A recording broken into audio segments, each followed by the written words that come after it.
Hello friend, युवा computer academy channel में आपका स्वागत है।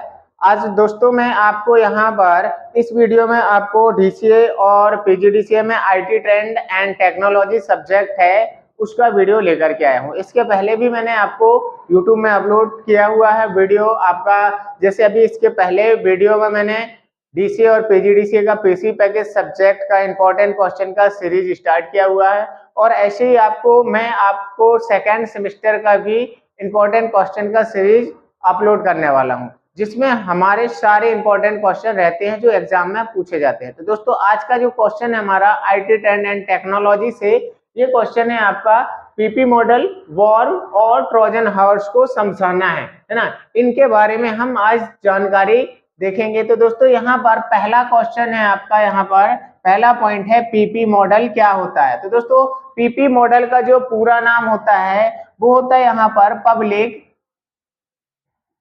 Private partnership.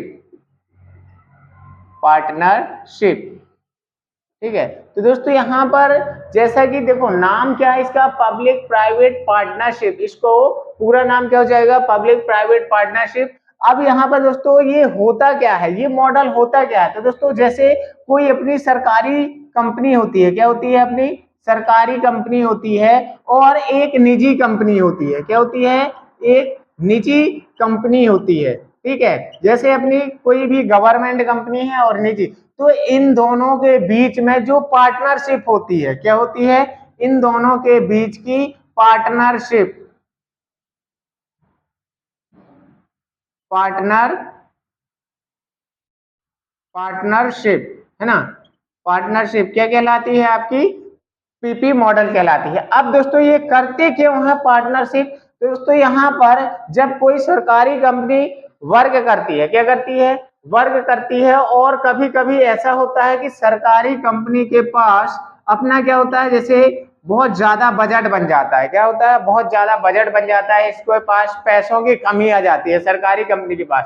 तो ये क्या करती है, सरकारी कंपनी आपकी निजी कंपनियों से क्या करती है, काम कराती है पार्टनरशिप में, है ना। तो ये जो पार्टनरशिप होती है आपकी, ये पीपी मॉडल कहलाती है। ठीक है, अब यहाँ पर दोस्तों बात ये है कि इसके फायदे और नुकसान क्या है। तो पहला आपका क्या हो जाएगा फायदा यहाँ पर, कि पीपी मॉडल जो है किसी भी कार्य को, है ना, या परियोजना बोल सकते हो, क्या बोल सकते हो, परियोजना को समय से पूरा कर देती है। क्या हो जाएगा, यदि आप पीपी मॉडल को यूज करते हो तो इसका पहला फायदा आपका हो जाएगा यहाँ पर कि ये कार्य को क्या करती है, समय से पूरा करती है। कार्य को समय से पूरा करती है, क्या करती है, पूरा करती है। ठीक है, दूसरा फायदा क्या हो जाएगा यहाँ पर दोस्तों, इसका दूसरा फायदा ये हो जाएगा कि जब कार्य को क्या करती है, समय से पूरा कर देती है, तो आपकी इनकम भी क्या हो जाती है, यहाँ पर जल्दी होने लगती है। क्या होती है, जल्दी होने लगती है। ठीक है, समय मतलब मैं बोल देता हूं यहाँ पर इनकम जल्दी होने लगती है, जल्दी होने लगती है। ठीक है, तीसरा फायदा आपका क्या हो जाएगा यहाँ पर, तीसरा बेनिफिट ये है इसका कि जब आप प्राइवेट कंपनी से काम करवाते हो, क्या करते हैं, कोई सरकारी कंपनी प्राइवेट कंपनी से क्या करती है, पार्टनरशिप में काम करती है, तो यहाँ पर जो प्रोडक्टिविटी है, प्रोडक्टिविटी ना बढ़ाकर आप क्या करते हो, यहाँ पर उसकी क्षमता को बढ़ाते हो। किसकी, वर्कर की क्षमता की, मतलब पार्टनरशिप में जो वर्क हो रहा है उसकी क्षमता को बढ़ाते हैं। ठीक है, तो यहाँ पर क्या जाएगा, प्रोडक्टिविटी ना बढ़ाकर आपको क्या है, कंपनी की क्षमता को बढ़ा देता है। ये आपका तीसरा फायदा है। ठीक है, और चौथा क्या होता है यहाँ पर कि जब हम सरकारी काम के मुकाबले, क्या होता है, सरकारी काम के मुकाबले आपकी जो प्राइवेट कंपनियां हैं, निजी कंपनियां, वो अच्छा काम करती हैं, किससे, सरकारी काम से, और कम बजट में कर देती हैं। तो ये आपके क्या हो जाएंगे यहाँ पर फायदे, है ना। तो दोस्तों यहाँ पर मैं पीपी मॉडल आपको एक बार और बता दे रहा हूँ कि क्या होता है दोस्तों। जैसा कि आपको मालूम है कि इसका पूरा नाम क्या है, पब्लिक प्राइवेट पार्टनरशिप। मतलब क्या हो जाएगा कि इस मॉडल के अनुसार सरकारी कंपनियां, है ना, यह सरकारी कंपनियां क्या करती हैं, कोई निजी कंपनी से मिलकर पार्टनरशिप में मिलकर अपने कार्य को क्या करती हैं, कार्य को पूरा करती हैं। तो इस मॉडल को कहा जाता है पीपी मॉडल, ठीक है। और इसके फायदे मैंने अभी ये बताया। अब दूसरा पॉइंट है दोस्तों आपका यहाँ पर कि वॉर्म क्या है ना।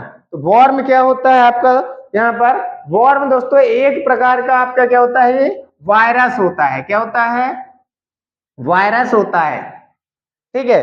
तो ये वॉर्म क्या होता है, एक तरह का वायरस है। पहला पॉइंट क्या जाएगा दोस्तों यहाँ पर कि ये आपका एक तरह का क्या है, वायरस, वायरस है, ठीक है। दूसरा चीज वायरस क्या होता है दोस्तों, तो वायरस क्या होता है, कंप्यूटर में क्या होता है, इंटरनेट से आ जाता है, या फिर आप जब कंप्यूटर एक कंप्यूटर से दूसरे कंप्यूटर में कोई फाइल को शेयर करते हो, क्या करते हो, शेयर करते हो, जैसे पेन ड्राइव से, या आप डेटा केबल की सहायता से शेयर करते हो, ब्लूटूथ से शेयर करते हो फाइलें, तो उसकी सहायता से आपका वायरस कंप्यूटर के अंदर आ जाता है, ठीक है। तो ऐसे ही एक वायरस का नाम है आपका वॉर्म, ठीक है। तो ये वायरस जो है आपका कंप्यूटर में आता कैसे है, तो ये वॉर्म जो है आपके कंप्यूटर में आता है किसमें, फाइल को शेयर करने से। किससे, फाइल को शेयर करने से। जब आप एक सिस्टम से दूसरे सिस्टम में फाइल को शेयर करते हो तो फाइल शेयर करने से आ जाता है। अब यहाँ पर क्या करता है ये, इसका तीसरा मेन पॉइंट ये है कि जो वॉर्म होता है आपका, ये अपने आप को मल्टीप्लाई करता है, मतलब दुगना करने की क्षमता रखता है। क्या करता है, दुगना करने की यहाँ पर क्षमता रखता है। मतलब यदि आपके कंप्यूटर सिस्टम में वायरस आ जाता है, क्या है, अब वायरस आ जाता है, वॉर्म वायरस, तो आपकी जो फाइलें होती हैं, क्या होता है, फाइल है, जैसे आपने कोई फाइल क्या होती है, जैसे आपने एमएस वर्ड के द्वारा कोई फाइल बनाया और वो फाइल आपने सेव कर दिया किसी नाम से, ठीक है। तो वो फाइल का नाम आपको क्या कर देगा, बहुत सारी उसकी कॉपी बना देगा, ठीक है। और जब बहुत सारी कॉपी बनाएगा तो आपका सिस्टम का स्पेस हार्ड डिस्क में भर जाता है, ठीक है। और जब आपका सिस्टम में बहुत सारी फाइलों की कॉपी बन जाएगी तो आपका कंप्यूटर क्या हो जाता है, स्लो कर देता है। तो ये किसका काम होता है, यहाँ पर वॉर्म का काम होता है, ठीक है। अब आता है तो ट्रोजन हॉर्स। तो ट्रोजन हॉर्स क्या होता है दोस्तों, ट्रोजन हॉर्स भी एक खतरनाक मालवेयर होता है। क्या होता है, एक खतरनाक मालवेयर होता है। तो यहाँ पर वॉर्म समझ में हो गया, ठीक है। अब हम आएंगे यहाँ पर ट्रोजन हॉर्स में। ट्रोजन हॉर्स क्या होता है दोस्तों, आपका एक मालवेयर होता है। क्या होता है, एक मालवेयर होता है। मालवेयर भी एक वायरस का ही प्रकार है आपका। तो दोस्तों ये जो मालवेयर है आपका, ये आता किसकी सहायता से है कंप्यूटर में, तो दोस्तों जब आप किसी वेबसाइट में जाते हो, क्या करते हो, ये आता है आपकी कोई भी वेबसाइट से। किससे आता है, जब आप कोई वेबसाइट ओपन करते हो इंटरनेट के जरिए, क्या करते हो, इंटरनेट के जरिए आप कोई वेबसाइट यहाँ पर ओपन करते हो तो आपको यहाँ पर एडवर्टाइजमेंट मिलते हैं देखने, किसमें, वेबसाइट के अंदर। जैसे आप कोई भी वेबसाइट ओपन करते हो अपने मोबाइल में या कंप्यूटर में, तो बीच बीच में वेब पेज में आपका एडवर्टाइजमेंट आता है। क्या आता है, एडवर्टाइजमेंट आता है, ठीक ना। तो जब आप वेबसाइट में विजिट करते हो और एडवर्टाइजमेंट आता है, एडवर्टाइजमेंट में यदि आप क्या करते हो, एक बार क्लिक कर देते हो, क्या करते हो, क्लिक कर देते हो, तो क्लिक करने से आपका क्या आ जाता है, यदि उसमें वायरस है आपके एडवर्टाइजमेंट में जो हमने क्लिक किया जिसमें, तो वो आपका क्लिक करने के बाद आपके कंप्यूटर सिस्टम में वायरस आ जाता है। क्या होता है, कंप्यूटर सिस्टम में वायरस आ जाता है, ठीक है। अब वायरस आ जाता है और आप क्या करते हो, फिर अपने कंप्यूटर से वही फाइल, है ना, वही फाइल शेयर कर दोगे तो भी दूसरे कंप्यूटर में चला जाएगा। और ये क्या होता है, बहुत खतरनाक है, अपनी पहचान को छुपाता है, ठीक है। और ये सॉफ्टवेयर के रूप में इंटरनेट पर मौजूद होते हैं, ठीक है। ये जो मालवेयर हैं ये इंटरनेट में किसमें होते हैं, सॉफ्टवेयर के रूप में, सॉफ्टवेयर के रूप में इंटरनेट में क्या होते हैं, स्टोर होते हैं, इंटरनेट में स्टोर होते हैं, ठीक है। तो दोस्तों यदि यहाँ पर वीडियो पसंद आया हो तो चैनल को सब्सक्राइब करना, वीडियो देखो, लाइक और कमेंट करना। अगला वीडियो आपका मैं वायरस का लेकर के आया हूँ। आऊंगा और आपको लास्ट में जब मेरा कोर्स कंप्लीट हो जाएगा तो आपको मैं इंपॉर्टेंट क्वेश्चन भी यहाँ पर सॉल्व कराऊंगा। वीडियो देखने के लिए धन्यवाद।